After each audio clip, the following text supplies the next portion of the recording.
Dia ngeliat si Maya yang udah nggak berbusana. Nah, di atas Maya itu kelihatan sama si Rizal ada sosok makhluk dengan tubuh berbulu warna hitam.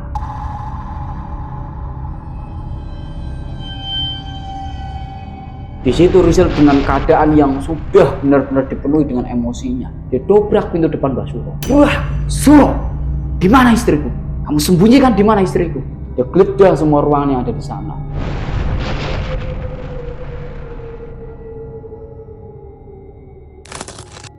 Assalamualaikum warahmatullahi wabarakatuh. Kembali lagi bersama saya di sini Muhammad Reza Maulana di channel Tapak Misteri. Halo dulur penikmat kisah mistis dimanapun kalian berada. Tak terasa tahun baru akan segera tiba dan kita akan melalui tahun 2023 menuju tahun 2024. Di tahun 2024 saya berdoa untuk kalian semua dan untuk kita semua. Semoga selalu diberikan kesehatan, dimudahkan segala urusannya, dilancarkan rezekinya, dan satu lagi, selalu dijauhkan dengan hal-hal yang berbau mistis. Oke dulur, pada kesempatan kali ini, saya ingin membawakan sebuah kisah nyata yang dikirim oleh seseorang bernama Rizal. Rizal ini merupakan seorang pria muda yang sudah memiliki istri. Istri Rizal bernama Maya. Mereka berdua ini sudah menikah sejak lama, namun dari lamanya usia pernikahan mereka sampai saat itu mereka belum diberikan kesempatan oleh Allah Subhanahu wa taala untuk merawat seorang anak dari pernikahan mereka berdua. Rizal adalah seorang pekerja di mana ia bekerja di salah satu perusahaan ternama yang ada di daerah Jakarta. Ya memang saat itu ia masih bekerja sebagai seorang karyawan biasa. Nah, sedangkan Maya dia memiliki usaha kecil-kecilan, yakni membuka warung makan yang terletak tak jauh dari rumahnya. Dan di sini, pastinya kalian semua sudah penasaran dengan kisah yang akan saya bawakan pada kesempatan kali ini. Jangan lupa untuk kalian semua yang belum subscribe channel ini, buruan klik tombol subscribe-nya, nyalakan notifikasi loncengnya, dan share sebanyak-banyaknya ke teman kalian supaya channel ini semakin berkembang dan saya semakin semangat membawakan berbagai kisah mistis lainnya untuk kalian semua. Tak usah berlama lagi, langsung saja kita mulai ceritanya.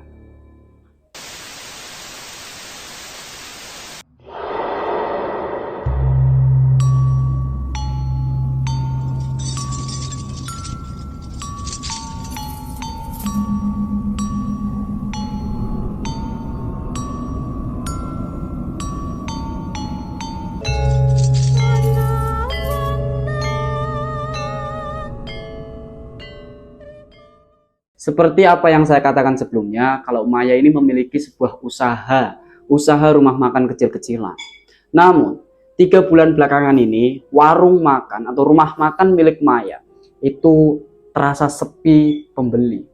Dan dari situ, si Maya ini merasa benar-benar kayak tertekan. Dia heran, dia bingung, dan dia resah. Harus bagaimana lagi cara untuk mengembalikan ramainya para pembeli di warung tersebut. Karena dia juga takut usaha yang sudah ia rintis selama 6 tahun kini sedang berada di ujung kebangkrutan. Saat itu malam hari, saat Maya dan juga Rizal ini di rumahnya, Maya menceritakan tentang semua keresahannya terhadap Rizal. Namun di sana Rizal hanya menanggapi dengan berkata, sebaiknya kamu kurangi saja porsi jualanmu.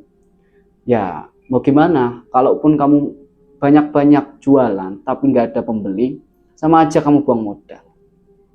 Menanggapi apa yang dikatakan oleh Rizal, di keesokan harinya Maya memang benar-benar mengurangi masakannya untuk dia jual. Oh ya dulur, di sini saya ingin mengenalkan kepada kalian semua salah satu pelanggan tetap Maya atau pelanggan setia Maya, yaitu Iwan. Iwan ini adalah seorang pekerja atau biasa kita sebut mungkin kuli bangunan ya. Nah, dia ini selalu setiap siang, jam makan siang, itu dia akan datang ke warung Maya untuk makan di warung tersebut. Nah, perlu kalian ketahui juga bahwa Iwan sebenarnya ini suka. Dia suka dan ya sering sekali menggoda Maya. Walaupun dia tahu kalau Maya itu sudah memiliki seorang suami yang tak lain adalah Rizal. Nah, di siang hari Saat itu Iwan melakukan aktivitas seperti biasanya, yakni makan siang di warung milik Maya.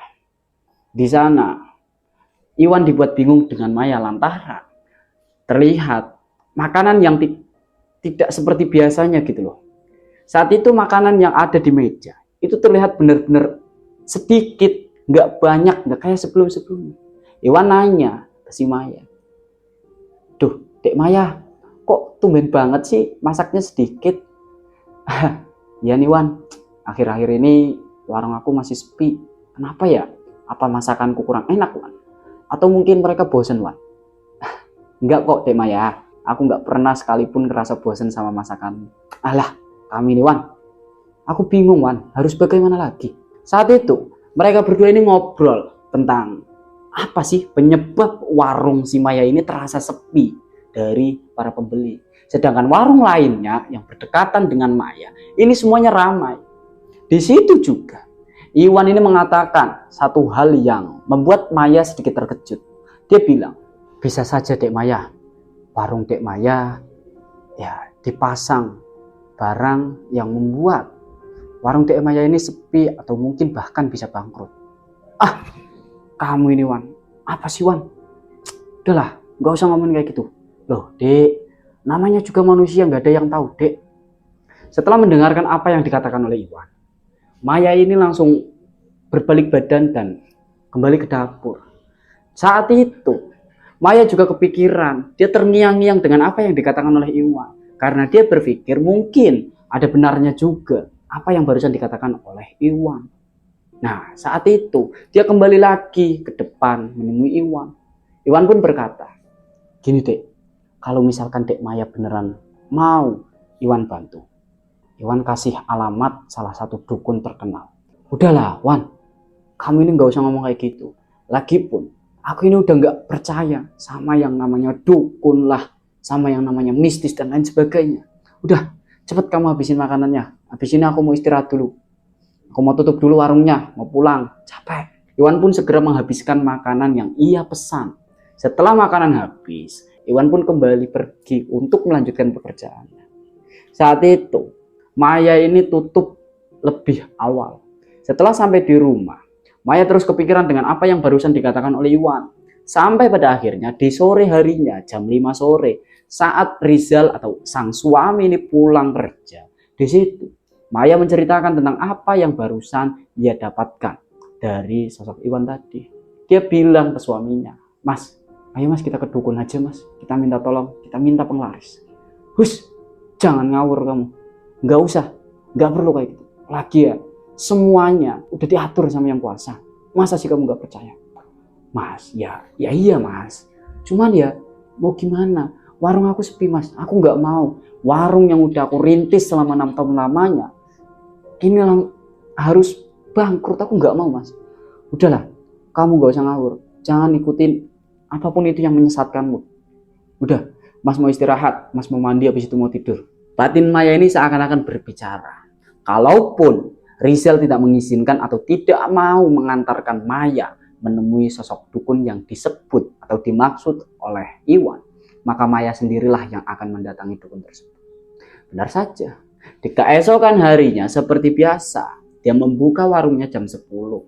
Nah kini, bukan pelanggan banyak yang ia tunggu, namun sosok Iwan yang ia nantikan. Karena ia penasaran dengan alamat dari sang dukun yang kemarin disebutkan oleh Iwan.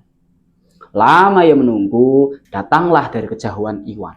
Maya ini tak langsung ke belakang, dia duduk terlebih dahulu, saling berhadapan dengan si Iwan. Dia ini bingung, harus mulai dari mana untuk mengatakan kepada Iwan bahwa dia ingin meminta alamat dari dukun yang tempo hari disebutkan oleh Iwan. "Adik, udah beneran mau datang ke sana? Pengen tahu alamatnya?" Iwan ini seakan-akan bisa membaca pikiran dari Maya. Dia langsung menyebutkan di mana alamatnya. Dengan perlahan, dia mendekatkan wajahnya ke bagian telinga kiri Maya, lalu membisikkan alamat dari sosok dukun yang ia maksud. Nah dari situ, Maya ini langsung menyambut dengan berkata, "Ya udah man, makasih kalau gitu. Udah, kamu makan, setelah ini udah nggak usah bayar. Hitung-hitung buat uang cuci mulut Saat itu juga Iwan ini merasa senang, dan sekembalinya dia ke tempat kerja, Maya langsung tutup. Sang suami atau Rizal ini pulang agak telat. Jadi masih ada kesempatan untuk Maya mendatangi sosok dukun yang tadi ia dapatkan alamatnya dari Iwan. Dengan cepat, Maya pun melajukan kendaraannya menuju ke rumah dukun yang barusan ia dapatkan alamatnya dari sosok Iwan. Rumahnya ini ternyata dulur di sebuah desa yang berada di pojokan kota, benar-benar jauh sekali. Memang saat itu jalannya ini udah aspal gitu loh, udah diaspal. Namun karena rumah dukun itu terletak sangat jauh dari permukiman warga lainnya, dari situlah aspal tersebut sudah mentok, habis. Jadi kebagian sebuah jalan yang berisikan batu-batu kecil. Kalau orang Jawa bilang itu jalannya grugul, dulur. Setibanya di sebuah rumah kecil yang diterangi oleh lampu-lampu semacam petromas, disitulah rumah sosok dukun yang disebutkan oleh Iwan tadi. Ketoklah pintu itu. Dari dalam rumah keluar sosok aki-aki orang tua yang jalannya ini sudah agak membungkuk. Dia juga punya jenggot, badannya kurus kering. Dia tak menjawab apapun itu, dia tidak berkata apapun, cuman memantau dan memperhatikan mulai dari atas kepala sampai bawah kaki si Maya. Dia terus seakan-akan menikmati lekuk tubuh dari Maya ini, membuat Maya merasa ketakutan. Namun apalah daya, saat itu Maya memang sudah benar-benar butuh bantuan dari sosok dukun tersebut. Setelah Maya masuk, Mbah Suro dengan sigap langsung menutup pintu rumahnya. Kemudian duduklah mereka berdua di sebuah ruangan. Ruangnya kecil, hanya diterangi oleh beberapa rentera yang ada di sana. Saat itu Maya menceritakan semuanya kepada Mbah Suro. Tak hanya meminta penglaris untuk warungnya, ia juga meminta Mbah Suro agar membantunya supaya ia segera mendapatkan momongan. Mengingat ya dulur, perlu kita ingat bahwa Mbak Maya dan juga Mas Rizal ini menikah sudah cukup lama. Namun sampai saat itu mereka belum juga diberikan momongan. Ya, wallahu a'lam, qadarullah juga ya dulur. Jadi kalian juga jangan ikuti apa yang dilakukan oleh Mbak Maya ini. Jangan, pokoknya jangan. Setelah menceritakan semua hal itu, Maya dibuat heran. Lantaran saat itu Mbah Suro hanya terdiam sembari terus memainkan jenggotnya yang sudah memutih dan terus menatap tajam ke arah Maya. "Mbah, gimana Mbah? Apa Mbah bisa bantu saya?" Tak ada jawaban. Dan secara tiba-tiba Mbah Suro ini tertawa terbahak-bahak. Entah apa yang terjadi pada saat itu. Dan dari tawanya ini membuat si Maya terkejut. Dia kaget bukan main. Lantaran dari tadi ini Mbah Suro ini diam. Kenapa tiba-tiba dia tertawa? Setelahnya Mbah Suro pun berkata, "Di depan warung kamu, di pojok sebelah kiri, ada orang yang meletakkan benda untuk menghalau rezeki kamu. Kamu ambil benda itu dan kamu buktikan benar atau tidak perkataan saya." "Lantas siapa Mbah yang meletakkan benda itu?" "Sudah, pokoknya kamu ambil saja. Nanti juga kamu akan tahu siapa orangnya. Oh ya, satu lagi. Kamu beruntung." "Loh, beruntung kenapa Mbah?" "Iya, kamu beruntung karena di sana juga terdapat sebuah harta karun." "Harta karun?" "Iya, harta karun yang menjamin kamu bisa kaya secara mendadak." "Maksudnya gimana Mbah?" "Ada harta karun goib di tempat itu." Mendengar apa yang dikatakan oleh Mbah Suro, Maya ini langsung dia kaget karena dia tidak pernah menyangka bahwa di depan warungnya, di mana tempat seseorang itu meletakkan suatu benda di sana, terdapat sebuah harta karun yang ia sendiri tidak tahu maksudnya. Namun di sana terdapat sebuah harta karun yang ia sendiri tak tahu harta karun tersebut berbentuk apa. Lantaran Mbah Suro juga mengatakan bahwa harta karun itu adalah harta karun goib. Jadi secara otomatis hanya bisa dilihat oleh orang-orang tertentu melalui mata batinnya. Tapi kenapa Mbah Suro kok bisa menjamin harta karun itu bisa menunjang kekayaan dari Maya? Setelah mereka bercengkerama cukup panjang, Maya pun berusaha untuk pamitan dari rumah Mbah Suro ini untuk pulang. Ya udah Mbah, kalau gitu saya pamit dulu ya. Kamu mau pulang? Iya Mbah.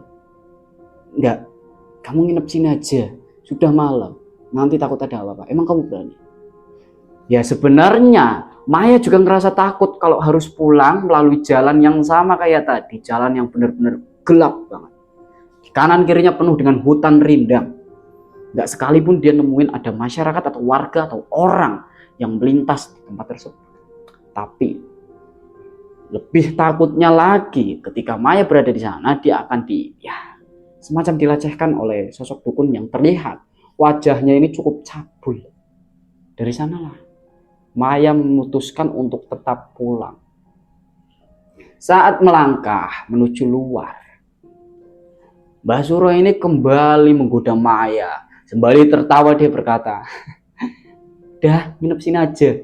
Daripada nanti kamu pulang ada apa-apa." Dia menggoda Maya sembari memegang tangan Maya. Sontak dong, Maya ini kaget, dia langsung teriak. "Bah, jangan Bah, dah, saya mau pulang aja." Bergegaslah Maya. Di perjalanan dia terus memikirkan apa yang dimaksud oleh Mbah Suro. Hingga pada akhirnya sampailah dia di rumah. Itu sekitar jam 9 malam. Saat itu Mas Rizal udah sampai di rumah lebih dulu. Di situ Mas Rizal awalnya marah dengan Maya yang cara tiba-tiba tidak di rumah ketika Mas Rizal ini pulang. Tidak seperti biasanya dulu, ketika Mas Rizal pulang, Maya pasti sudah ada di rumah. Namun kini tidak. Masuklah Maya ke dalam rumah. "Dari mana kamu? Habis dari mana? Kamu dari dukun itu?" Mas, ayo Mas, kita gali Mas. Kita ke warung Mas. Kita gali depan warung Mas. "Ada apa?" Kata Mbah Suro, di depan warung ada orang yang naruh jimat Mas. Mbah Suro? Siapa Mbah Suro? Udah pokoknya ayo ikut aja Mas. Mbah Suro itu dukun yang baru aku temui Mas. Di sana Rizal ini dengan terpaksa hanya mengikuti apa yang dikatakan oleh si Maya. Bergegaslah Maya ke belakang ngambil cangkul. Kemudian dia keluar sembari menarik tangan Rizal. Berjalan tak cukup lama sampailah mereka di warung tersebut. Saat itu mereka terus menentukan tempat yang tepat menurut mereka. Digalilah oleh si Rizal. Setelah digali tak cukup dalam, tak cukup lama, kelihatan tuh dulur, semacam tali, warnanya putih tapi ada kayak percikan darahnya. Dan kalian pasti tahu itu apa? Ya, benar sekali, tali pocong. Talinya udah kelihatan lawas gitu. Setelah diambil tali itu, dia bilang ke Rizal, "Tuh kan Mas, bener apa kata aku? Bener kan? Gak salah aku datang ke Mbah Suro ini. Udah Mas, besok kamu ikut aku Mas. Kita serahkan tali ini ke Mbah Suro." Rizal pun mulai terperdaya oleh apa yang dikatakan dan diceritakan oleh si Maya tadi. Kemudian keesokan harinya benar saja Maya tidak berjualan. Dia lebih memilih untuk mendatangi Mbah Suro daripada berjualan. Saat itu juga Rizal ikut menemani Maya. Saat di perjalanan, Rizal ini kebingungan. Kok ini bener dek jalannya? Iya Mas, bener. Pokoknya rumahnya itu paling ujung. Jauh banget, paling ujung Mas. Berarti kamu kok pemberani juga ya, semalam lewat jalan kayak gini. Ya mau gimana lagi Mas. Namanya juga terpaksa Mas. Yang penting warung kita ramai lagi Mas. Setelahnya cukup lama mereka berjalan dan sampailah. Nah gini dulu, sedikit juga saya jelaskan kalau Mbah Suro itu adalah sosok dukun yang hanya bisa ditemui pada pukul 5 sampai dengan menjelang maghrib gitu loh. Kalau misalkan jam-jam biasa pagi siang itu nggak bisa. Jadi mulai dari pukul 5 sampai dengan menjelang maghrib dia baru di rumah. Kita lanjut ke ceritanya. Setelah berjalan cukup lama, tibalah mereka berdua di sebuah rumah gubuk kecil. Ya, rumah yang sebelumnya saya sebutkan, rumah si Mbah Suro tadi. Karena mungkin Rizal baru pertama kali mendatangi tempat tersebut. Dia ini kayak tengok kayak orang kebingungan gitu loh dengan kondisi rumah dan kondisi sekitarnya. Setelah mereka berdua masuk, barulah Maya menceritakan. Dia juga bilang kalau benda yang Mbah maksud kemarin itu sudah ketemu dan sudah diambil. Ini Mbah saya bawa. Kira-kira mau diapakan Mbah benda ini? Sudah disimpan tuh benda tersebut oleh Mbah Suro. Nah dari situ Maya ini juga bertanya tentang harta karun gaib yang dimaksud oleh Mbah Suro. Karena pada saat ia menggali, ia tak menemukan adanya apapun di tempat tersebut selain tadi tali kafan tadi. Mbah Suro berkata, jika kalian memang benar ingin mendapatkan harta karun tersebut, ada satu syarat yang syarat ini harus disepakati oleh kalian berdua. Tidak bisa satu di antara kalian. Jadi harus kalian berdua yang benar-benar menyepakati persyaratannya. Baik Mbah, apa persyaratannya Mbah? Maya ini sangat bersemangat. Dia sangat bersemangat menantikan apa persyaratan yang diberikan oleh Mbah Suro kepadanya untuk mendapatkan harta karun gaib itu. Hingga pada akhirnya Mbah Suro berkata, syaratnya kalian berdua harus bercerai. Mendengar hal itu, Rizal ini langsung kaget. Dia bingung dengan apa yang dikatakan oleh Mbah Suro. Dia langsung menyela, loh, maksudnya gimana Mbah? Kok Mbah bilang kayak gitu? Ya, kalian mau nggak? Kalau kalian nggak mau ya sudah, tidak apa-apa. Kalian angkat kaki dari tempat saya. Sudah, ayo Maya, kita pulang aja. Udah nggak bener ini. Syarat macam apa kayak gitu? Itu bukannya syarat, itu menumbalkan Maya. Ayo kita pulang. Mas, udah mas. Sebentar, kamu duduk dulu, tenang mas. Siapa tahu ada syarat lain yang diajukan sama Mbah Suro. Udah, kamu duduk dulu, tenang mas. Luluhlah di situ. Si Rizal perlahan duduk dia. Maya bertanya ke Mbah Suro, Mbah, apa nggak ada syarat lain Mbah selain itu? Mbah Suro menggelengkan kepalanya menandakan tidak ada syarat lain selain mereka berdua bercerai. Di situ juga Mbah Suro ini meyakinkan kembali kepada Rizal dan juga Maya, kalau kalian berdua sepakat untuk menjalankan syarat tersebut, ini harta kekayaannya itu benar-benar besar banget. Kalaupun kalian beranak pinak sampai 7 keturunan gak akan habis, walau itu dibagi 2, setengah untuk Rizal dan setengah lagi untuk Maya. Namun di sana karena saking cintanya Rizal terhadap Maya, Rizal tak mau. Dia terus menolak sembari terus mengajak Pak Maya untuk pulang. Nah di situ Maya juga bingung. Di sisi lain dia ingin mendapatkan harta tersebut, namun di sisi lainnya dia masih mencintai dan menyayangi Rizal. Gak lama dari itu Maya pun berpamitan. Udah Mbah, kalau gitu saya pulang dulu Mbah. Sebelum pulang, Rizal ini lebih mendahului masuk ke dalam mobil. Nah, sedangkan Maya itu masih berada di pintu rumah tersebut. Di sana Mbah Suro kembali menggoda Maya sembari menyerahkan kayak sebotol minyak ya, botolannya kecil. Kalau kalian mungkin tahu minyak kayak semacam minyak menyan gitu dulu, kecil. Diserahkan di tangan si Maya, diterima di situ. Mbah Suro ini berkata, kalau kamu memang sudah bulat dengan keputusanmu untuk mendapatkan harta karun itu, kamu datang lagi ke saya. Saya janji, kamu akan kaya raya setelahnya. Maya cuma terdiam sembari melangkah pergi. Baik Mbah, makasih. Mereka pun berdua masuk ke dalam mobil. Rizal dan juga Maya. Di dalam mobil, Rizal terus menggerutu tentang syarat yang diberikan oleh Mbah Suro tadi. Sedangkan Maya hanya terdiam. Dia juga nggak bilang kalau dia barusan dikasih benda oleh Mbah Suro. Dia nggak bilang. Sampai di rumah, Rizal ini terus dia terus kayak menggerutu gitu loh. Apa-apaan ini, udah. Pokoknya jangan sekali lagi kamu temui orang itu. Itu bukannya syarat Maya, itu tumbal. Dia mau menumbalkan rumah tangga kita. Dia ini mau menumbalkan rumah tangga kita, mau merusak rumah tangga kita. Sudah, tak usah kamu temui lagi. Iya mas, ya udah kalau gitu. Nah, di tengah malam, saat Rizal tidur di kasurnya, barulah si Maya ini terbangun. Dia terbangun menuju ke ruangan depan. Dia mengambil barang yang diberikan oleh Mbah Suro tadi, minyak tadi. Saat itu dia baru kepikiran, kalau dia belum bertanya dan Mbah Suro belum menjelaskan tentang apa maksud dan tujuan ia memberikan minyak tersebut kepada si Maya. Dia juga berpikir untuk kembali mendatangi Mbah Suro di suatu hari nanti saat Rizal ini lengah atau mungkin pulang kerjanya telat dan lain sebagainya. Nah di pagi harinya, Maya ini semalam gak bisa tidur dulu karena kepikiran tentang syarat yang diberikan oleh Mbah Suro tadi. Di pagi harinya, Maya udah benar-benar kalut sekali. Pikirannya udah benar-benar hancur sekali. Dia pun berkata kepada Rizal sebelum Rizal ini berangkat kerja, "Mas, kayaknya kita udah nggak bisa diperjuangin lagi, Mas. Aku mau minta cerai, Mas." Rizal di situ emosi bukan main. "Kamu ini apa-apaan sih? Udahlah, nggak usah percaya sama omongan dukun itu. Dia bukan ngasih syarat, sekali lagi aku jelasin. Dia ini cuma mau mengorbankan rumah tangga kita.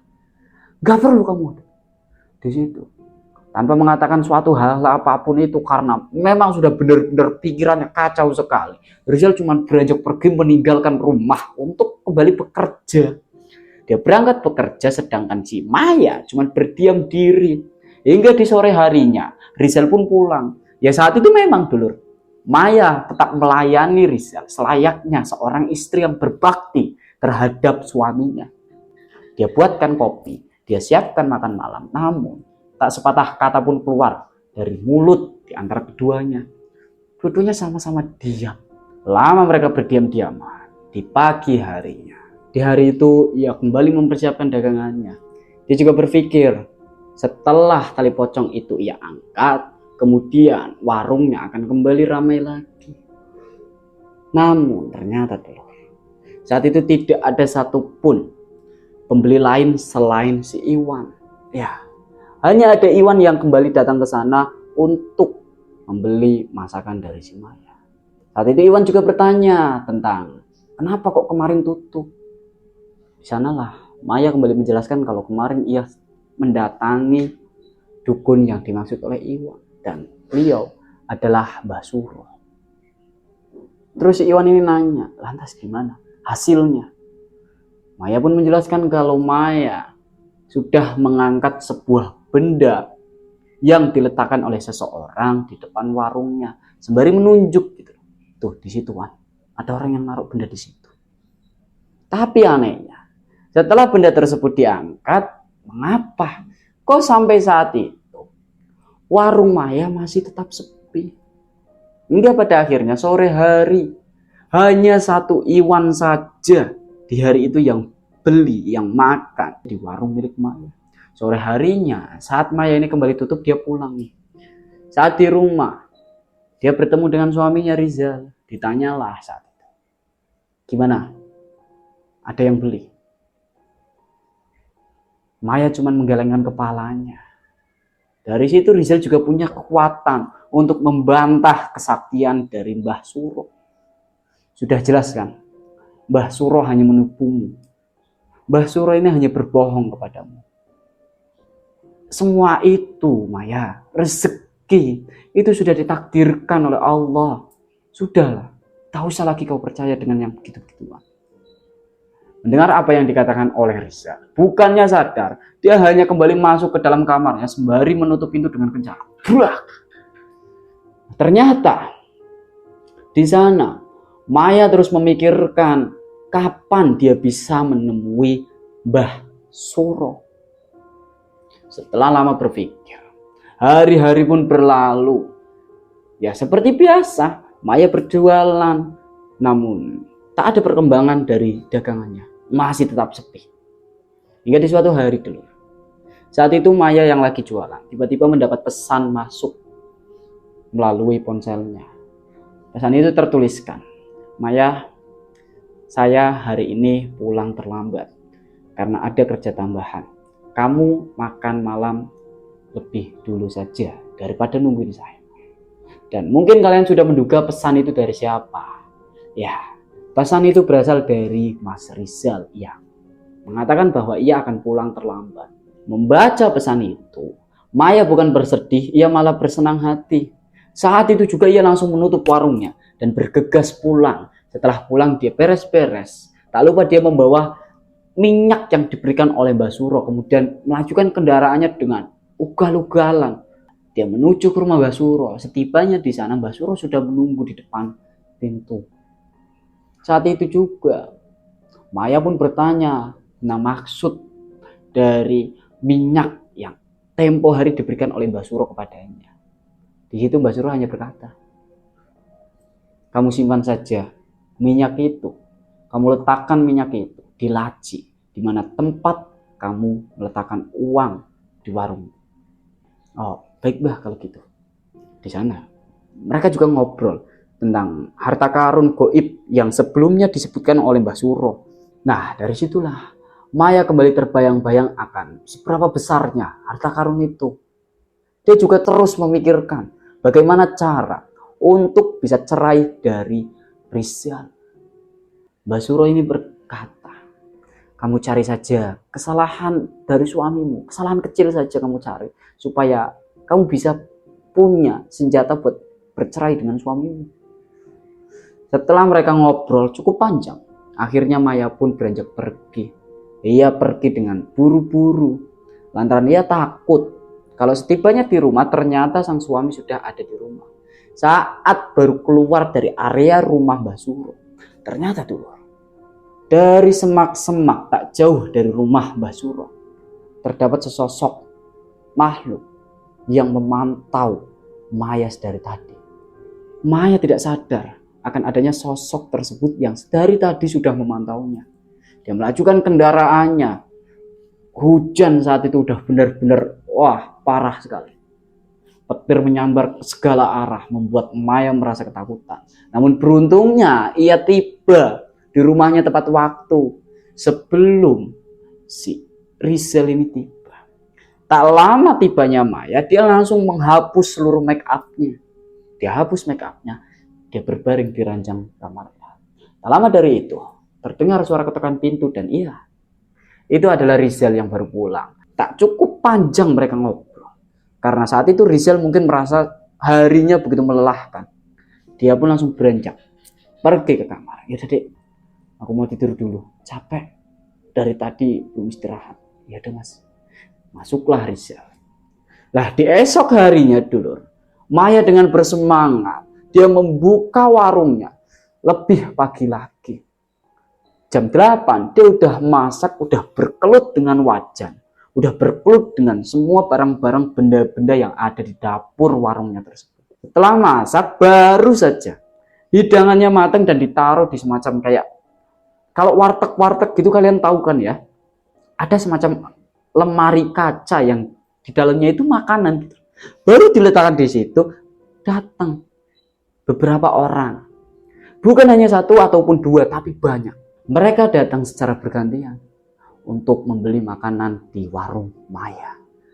Sampai saat itu, jam 3 sore, itu si Iwan ini baru datang, entah dari mana dia. Dia baru datang dan dibuat heran lantaran makanan yang disajikan oleh Maya di warungnya udah hampir habis. Hanya tersisa, mungkin kalau dihidangkan hanya tersisa 2 atau 3 piring saja.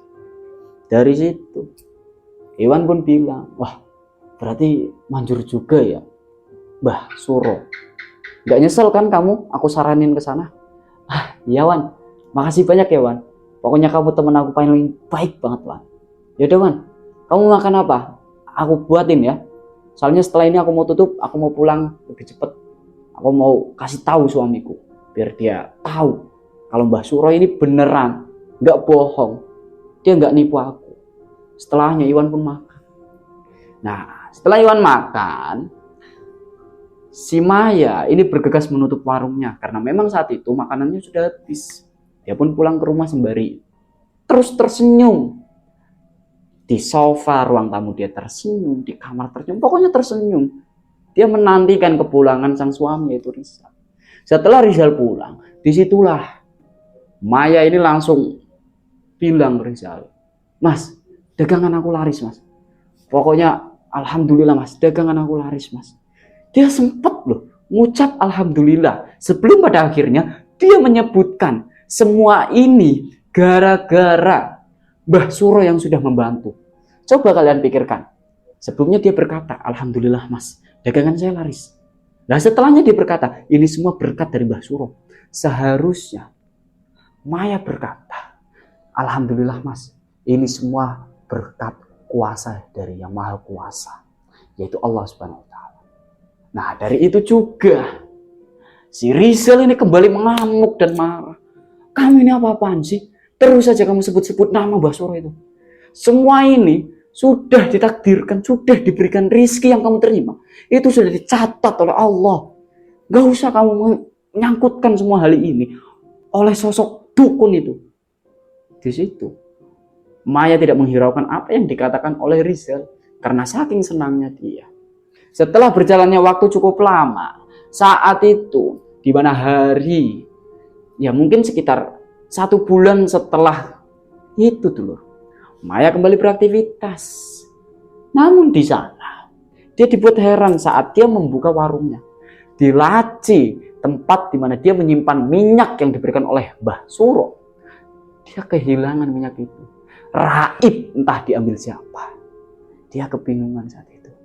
Dan dari situ juga dia ini terus menantikan kedatangan Iwan untuk menanyakan kira-kira bisa atau tidak Iwan datang ke Mbah Suro untuk meminta bantuan dari hilangnya minyak tersebut. Karena Maya juga sadar kalau dia pergi ke kediaman Mbah Suro, pasti dia bakalan diamuk sama Mas Rizal. Nah, nggak lama nih dulu, si Iwan datang. Maya bilang, sambil bisik-bisik dia bilangnya, Wan, kamu bisa nggak, Wan? Bantu aku, Wan. Bantu apa, Dek? Kamu ke rumah Mbah Suro. Minyak yang waktu itu diberikan Mbah Suro ke aku. Hilang, Wan. Hilang. Iya, Wan. Waduh. Dek. Kalau itu nggak bisa, Dek. Kalau datang ke Mbah Suro, itu nggak boleh ada perantara. Harus orang itu sendiri yang datang. Aduh. Terus gimana, Wan, ini? Soalnya kalau aku datang ke Mbah Suro, pasti aku diamuk sama suamiku. Di situ, Iwan ini udah benar-benar nggak bisa ngebantu Maya. Hingga pada akhirnya, Rizal kembali kecolongan. Lantaran ia kembali pulang telat. Seharusnya Rizal ini sampai di rumah sekitar jam 4:30. Tapi kala itu, dia belum juga sampai di rumah. Sekitar jam 4:30 itu dulu. Nah, dari situlah si Maya ini langsung bergegas melajukan kendaraannya kembali menuju ke rumah Mbah Suro. Sampainya di sana, dia langsung dipersilakan masuk oleh Mbah Suro. Saat itu, Maya juga bercerita tentang minyaknya yang hilang dan lain sebagainya. Mbah Suro ini langsung, ya, dia menanggapi dengan wajah yang cabulnya itu. Nah, tak sadar, si Maya ternyata sudah cerita panjang lebar, bahkan sampai ke keluarga-keluarganya ini diceritakan semuanya kepada Mbah Suro. Hingga pada akhirnya Mbah Suro berkata, saya tahu apa yang kamu butuhkan.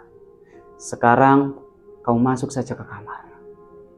Di sana Maya ini entah apa ya, entah bagaimana, dia ini kayak ada yang menuntunnya masuk ke dalam sebuah kamar kecil yang di dalamnya sudah ada ranjang berwarna putih. Ranjangnya kuno, diterangi oleh lentera-lentera. Dia duduk di pinggiran ranjang tersebut. Tak lama dari itu muncul sosok pria yang wajahnya tampan, kekar, dan ya putih bening gitu. Duduk di sebelah kiri Maya. Di sana Maya bertanya, kamu siapa? Saya Wisnu. Saya tahu apa yang kamu butuhkan. Sudah. Sekarang kita nikmati malam kita saat ini juga. Di situ Maya masih sadar dan dia ini ngerasa kayak ada yang aneh gitu loh. Terus dia beranjak berdiri dari tempat duduknya barusan. Dia bilang, kamu siapa? Apa kamu disuruh Mbah Suro untuk menemani saya? Iya, saya disuruh oleh Mbah Suro untuk menemani kamu. Sudah, kamu duduk. Ditarik tangan si Maya ini oleh tangan yang begitu kekal. Ditarik dan Maya duduk. Kemudian mereka pun bercengkrama. Maya ini mulai tergoda. Bahkan dari pandangan pertamanya dia sudah tergoda oleh sosok tersebut. Tak sadar, Maya ini benar-benar kayak orang yang sudah kenal lama. Dia berkelayut di tubuh sosok pria tersebut. Hingga pada akhirnya ia juga nggak sadar kalau waktu sudah menunjukkan pukul 11 malam. Nah, sedangkan Rizal yang di rumah benar-benar khawatir dengan keadaan sang istri yang entah di mana. Dia udah benar-benar, wah, gak beres ini. Dia pun kembali meyakinkan pikirannya. Dia langsung keluar dari rumah dan melajukan kendaraannya. Karena dia sangat yakin kalau Maya saat itu sedang berada di kediaman Mbah Suro.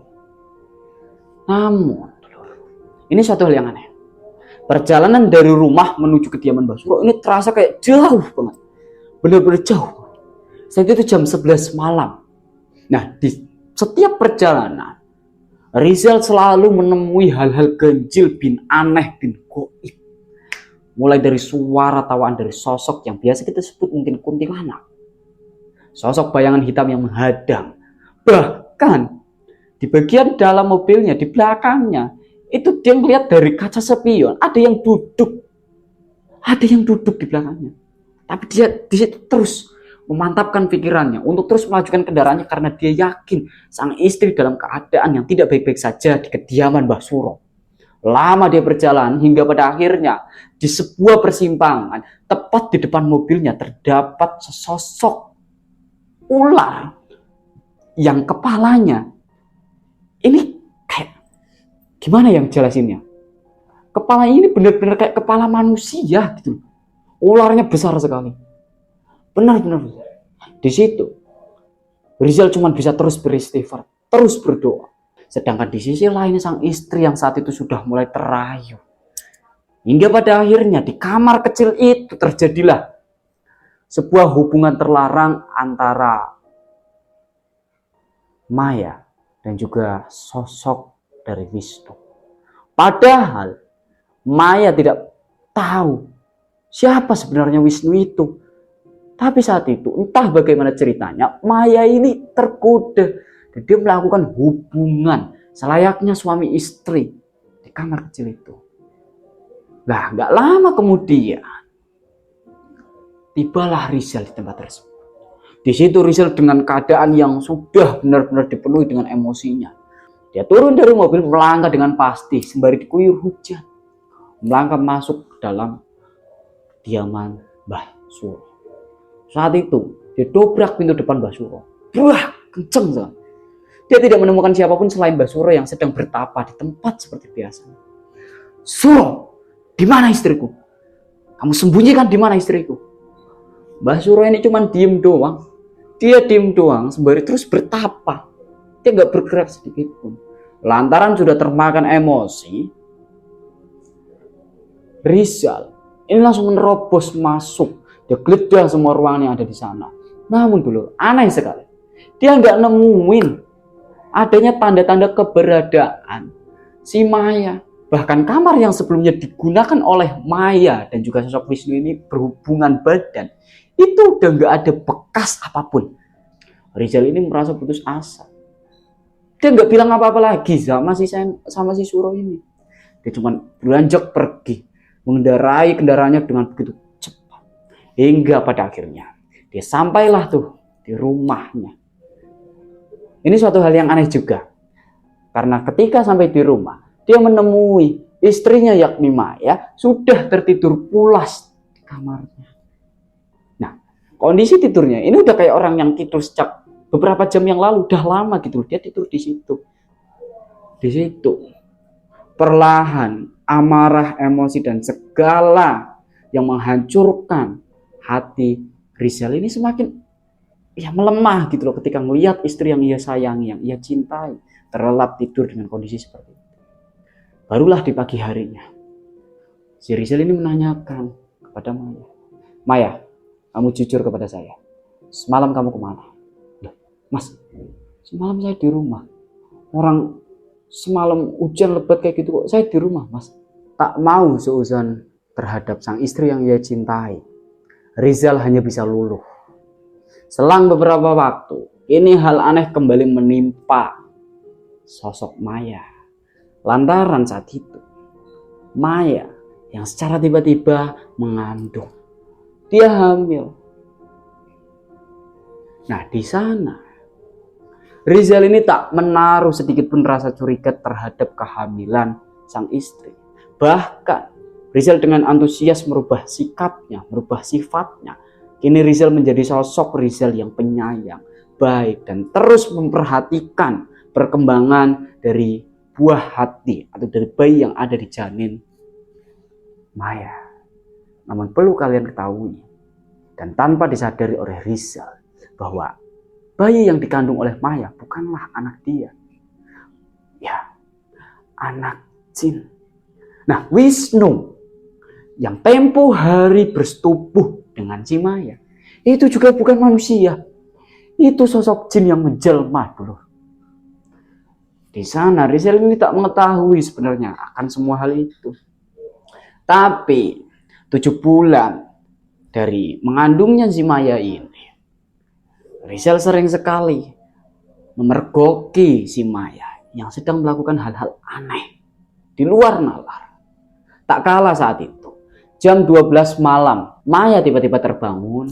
Dia duduk di bangku ruang makannya sembari terus menyisir rambut panjangnya. Hal itu seakan-akan rutin dilakukan oleh si Maya. Nah, Rizal yang saat itu sempat memergoki kejadian tersebut, ia hanya berpikir bahwasannya itu adalah hal yang wajar bagi ibu hamil. Apalagi selama mereka menikah baru kali ini mereka diberikan kesempatan untuk si Maya ini mengandung. Jadi masih polos banget gitu loh, masih awam banget si Rizal ini. Gak lama dari kejadian itu. Itu kejadian sering banget ya dulu ya. Mulai dari hamil 6 bulan sampai hamil 8 bulan. Lah, di hamil ke-8 bulan, menginjak usia kandungan ke-8 bulan, suatu hal aneh juga kembali terjadi dan kini benar-benar membuat si Rizal merasa terkejut sekali. Jam 1 dini hari, saat Rizal sedang tertidur, dia ini ngerasa kalau Maya yang ada di sampingnya ini tiba-tiba terbangun. Dia benar-benar ngerasa kayak orang tidur-tidur ayam gitu loh. Tidur-tidur ayam, kalian tahu kan? Ketika orang matanya merem, tapi kalau dengar suara atau ngerasain sesuatu di dekatnya itu kerasa gitu. Nah, itu yang namanya tidur-tidur ayam. Nah, di saat itulah dia ngerasa kalau si Maya ini tiba-tiba pergi beranjak dari kamarnya. Nah, setelah benar-benar memastikan bahwasannya Maya ini keluar, barulah Rizal membuka matanya dengan lebar. Gak lama dia langsung nyari keberadaan si Maya. Gak seperti biasanya dia duduk di bangku yang ada di ruang makan. Itu gak ada. Dicari di sekeliling rumah itu gak ketemu. Di belakang rumah Rizal dan Maya ada sebuah ya semacam kayak saung gitu loh. Saungnya ini dipakai buat naruh barang-barang bekas, kayak semacam gudang. Di sana juga ada sofa. Rizal itu berada di dekat sana dan dia ngedengar kayak lirih, ada suara rintihan orang menangis. Suaranya cewek dan suaranya bisa dipastikan kalau itu adalah suara Maya atau istrinya. Perlahan nih Rizal datang ke tempat itu. Perlahan dia datang dan bener aja dia ngeliat si Maya yang udah nggak berbusana berbaring di atas sofa bekas yang diletakkan di tempat itu. Nah, di atas Maya itu kelihatan sama si Rizal ada sosok makhluk dengan tubuh berbulu warna hitam. Tangannya, jarinya itu panjang-panjang banget dan bukan 5 jarinya, ada 6. Kakinya berselaput. Dari tubuhnya ini ngeluarin kayak semacam lendir. Lendirnya ini wah baunya busuk banget. Gila sumpah. Baunya bener-bener wah busuk banget. Si Rizal ini teriak, "Astagfirullahaladzim, Maya!" Dari teriakan Rizal, sosok tersebut menoleh ke arahnya. Nah, barulah tuh Rizal melihat dengan jelas tampilan wajah dari sosok tersebut. Wah, mukanya ini udah hancur. Urat yang ada di mukanya ini hampir keluar semuanya. Lidahnya menjulur keluar, kemudian bercabang. Itu benar-benar kelihatan. Lah, yang dilihat si Rizal sebelumnya, sosok tersebut, sebelum si Rizal ini teriak ya, sosok tersebut ini lagi terus menjilati tubuh Maya yang sudah tidak berbusana. Nah, ketika sosok tersebut nengok, dia nengok sembari menatap tajam ke arah Rizal. Maya di situ terus merintih, seakan-akan kayak orang yang kesakitan. Rizal perlahan mendekat nih. Dia terus menyebut lafaz Allah sembari berharap bisa mengusir sosok yang sedang memperkosa istrinya, yakni Maya. Perlahan dia mendekat dan akhirnya benar saja sosok tersebut hilang. Tapi hilangnya bukan hilang tiba-tiba celep hilang, itu enggak. Hilangnya ini menjauh perlahan mundur, ditelan kegelapan dan udah hilang. Di situ si Rizal ini langsung membopong tubuh Maya dan kembali membawanya masuk ke dalam kamar. Nah, di pagi harinya setelah kejadian itu, Rizal berinisiatif nih memanggil salah satu ustadz yang ia kenal, yang dulu kala ustadz tersebut pernah membantunya. Nah, saat itu datanglah ustadz tersebut. Dia memeriksa Maya. Setelah diperiksa, ustadz itu kembali mengajak si Rizal untuk duduk di sofa yang ada di rumahnya, di ruang tamu. Mereka ngobrol nih. Mereka lagi ngobrol tentang apa yang terjadi sebenarnya sama si Maya. Gak lama mereka ngobrol, dari kamar kedengeran suara teriakan. Nah, teriakan tersebut adalah teriakan dari sosok Maya. Di sana, Maya ini udah bener-bener, wah, matanya ini udah bener-bener memutih. Terus menatap tajam ke arah atas. Perutnya ini semakin membesar. Dan di situ ustadz yang berada bersama si Rizal ini terus membacakan ayat-ayat suci Al-Quran sembari memohon kepada Allah untuk melepaskan Maya dari sosok gangguan makhluk tersebut. Gak lama dari situ, kondisi Maya ini semakin membaik. Namun sang ustadz tidak bisa memastikan kalau Maya ini sudah sembuh. Itu nggak bisa. Dia bilang gini aja, Mas, saya pulang dulu. Mungkin besok saya akan datang kembali ke sini. Tapi saya janji saya tidak akan datang sendiri. Saya akan ajak guru saya untuk membantu Mas Rizal menangani Mbak Maya. Ya udah Ustadz, kalau gitu saya ucapkan terima kasih banyak buat Ustadz. Pulanglah nih si Ustadz tadi. Di malam harinya si Maya tiba-tiba kumat. Dia ini terus teriak, nangis gak karuan, sambil bilang ke suaminya, Mas, tolong sakit mas, perut saya sakit mas, perut saya sakit. Nah di situ Rizal cek dong keadaan perutnya. Ternyata setelah dibuka, itu di bagian perutnya, urat-urat semacam kayak otot itu kelihatan jelas banget, kayak mau keluar gitu loh. Sejenak ini ngelihat, Rizal ini dari perut itu ngelihat kayak ada sokongan tangan yang berusaha untuk menjebol atau membuka, membongkar paksa perut si Maya ini, kayak tangan bayi. Nah di situ Rizal yang panik bukan nelpon dokter, dia nelpon ustadz yang barusan tadi datang. Ditelepon lah ustadz tersebut dan beruntungnya ustadz tersebut belum tidur. Dia bilang gini, ya sudah kalau begitu mas tunggu saja di rumah. Sekitar 15 menit lagi saya bakal sampai di sana. Ya udah mas kalau gitu. Pokoknya mas jaga aja dulu istri mas. Jangan sampai dia kemana-mana, jangan sampai dia kabur. Tunggu saya 15 menit, saya bakal sampai sana. Dan benar saja, 15 menit kemudian, ustadz tersebut datang. Dan kini ia tidak sendirian. Ia mengajak sesosok orang yang bisa dikatakan itu adalah gurunya. Nah, di sini juga Rizal ini bilang ke saya, kalau sosok guru dari ustadz tadi adalah salah seorang keturunan dari tokoh agama, tokoh penting yang berasal dari Jawa Tengah. Nah, Rizal juga tidak berani menyebutkan siapa sosok tersebut lantaran ini merupakan sebuah privasi bagi mereka. Dan di sini saya sangat menghormati privasi tersebut. Jadi kita sebut saja sosok guru tersebut adalah tuan guru supaya lebih enak.